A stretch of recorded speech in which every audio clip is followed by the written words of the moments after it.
इउपिपिएलआ रायजो राजानि थाखाय मोजां सरकार जानो हाया इउपिपिएलआ रायजो राजानि थाखाय मोजां हाबा मावनो हाया बेनिखायनो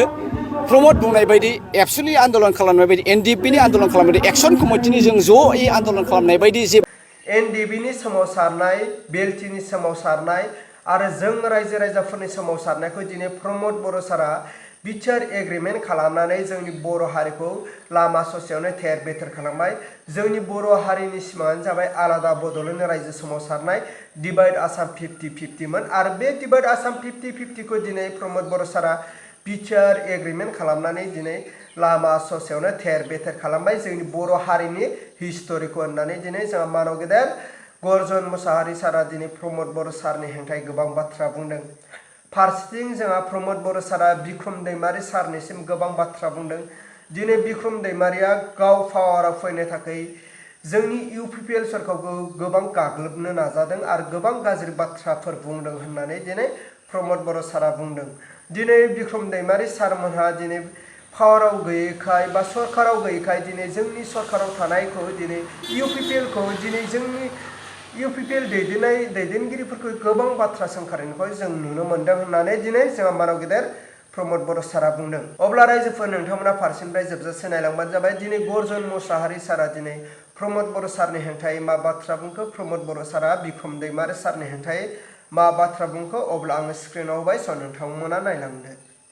इउपिपिएलआ रायजो राजानि थाखाय मोजां सरकार जानो हाया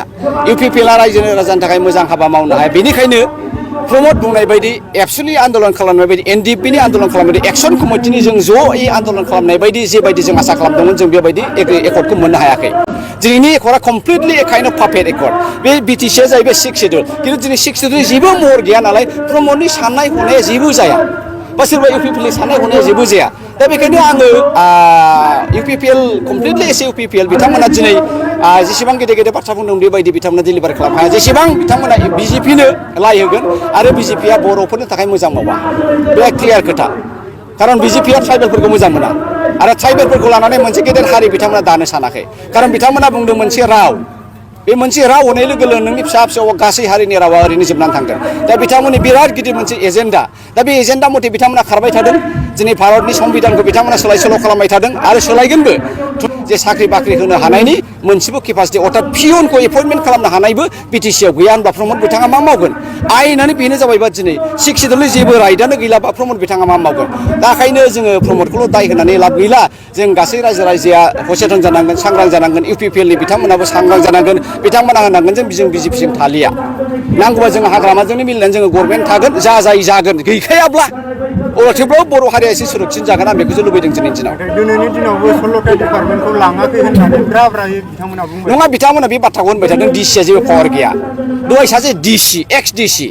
60 बोसोर डिसि खालामनाय मानसिया बुंलांबाय जे डिसिनि नेक्स्टआव रावबो गैया डाइरेक्ट सिएम डिपुटि कमिशनार सोरबा प्रमोदनाव सोरबा सिएमनाव सोरबा उमुगनाव प्रिन्सिपालनाव सोंनाङा बे डाइरेक्ट एन्सारेबल टु सिएम चिफ मिनिस्टारसो अब्ला बाहाय मा दंबावो सिम्पल दुध का दुध पानि का पानि बिथांमोना रायजो राजाखौ थगायनो दोनखुमानो पार्टिनि मोनसे मर्यादाखौ लाखिनोसो बेबायदि नंखाय मिसलिया खोथाखौ बुंबाय थादा सानबेसे होनगोन हाया दा बेखायनो लासै लासैनो आं सान्दों इउपिपिएलखौ नागार बर' रायजो राजाफ्रा फैगोन आरो सोरबाया आन्दोलन थाफैगोन सोरबाया बे बिसिनि डिजाइनखा बेनोखा होनबाय थाखासिनोखा बेखौ नुखा हखा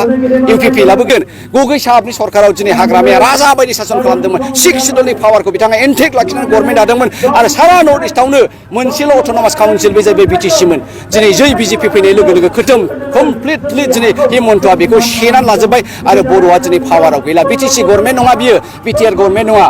बरंसो बियो आसाम गभर्नमेन्टसो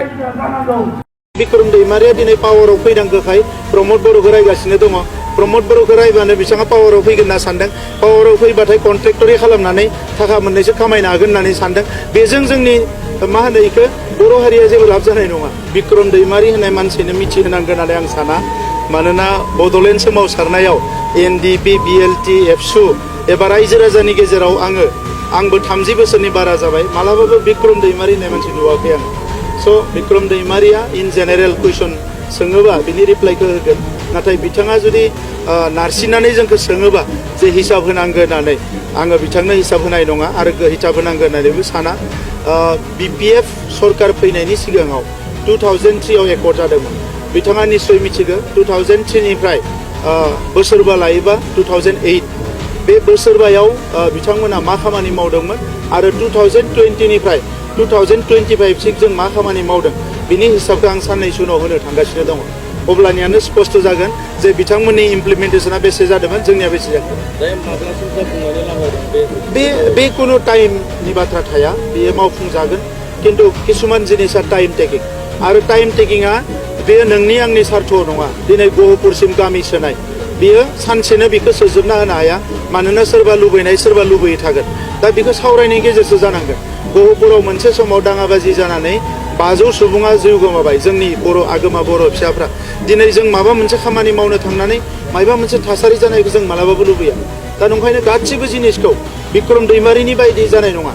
हारिनि मानसिफोरा माबायदिबा लाब जागोन बर' फरायसा आफाद बर' थुनलाइ आफाद बर'नि माहारि आफादफ्रा माबायदि सानदों सानसुमैफ्रा माबायदि सानदों बेबायदिसो थांगोन दा नंखायनो बिक्रम दैमारिया दिनै पावाराव फैनांगौखाय प्रमद बर'खौ रायगासिनो दङ प्रमद बर'खौ रायबानो बिथाङा पावाराव फैगोन होनना सानदों पावाराव फैबाथाय कन्ट्रेक्टरि खालामनानै थाखा मोननैसो खामायनो हागोन होननानै सानदों बेजों जोंनि मा होनो बेखौ बर' हारिया जेबो लाब जानाय नङा जोङो नुबोदों मेगन सिगाङावनो गोथां थै जोंनि बिदा फंबायफोरनि थैनाय दा जोंखौ बिथांमोना दालालि होनदों बेफारि होनदों गोबां बाथ्रा बुंनो हायो राजखान्थि सार्थ नाथाय हारिनि थाखाय जोङो 30 years मोनफ्रोमबो समाव मोनफ्रोम मुहुर्त मोनसे बिन्दो मोनसे खोथाखौ जोङो सिरियासलि नायबोदों आरो बिनि थाखायनो दिनै जों हमथाबनानै दङ जों बिथांमोननि बायदि हावायाव बिरग्रा मानसि नङा दिनै बेवहाय नुगोन गाबोन बेवहाय नुगोन बिथांमोननि बायदि जों हावायाव बिरग्रा मानसि नङा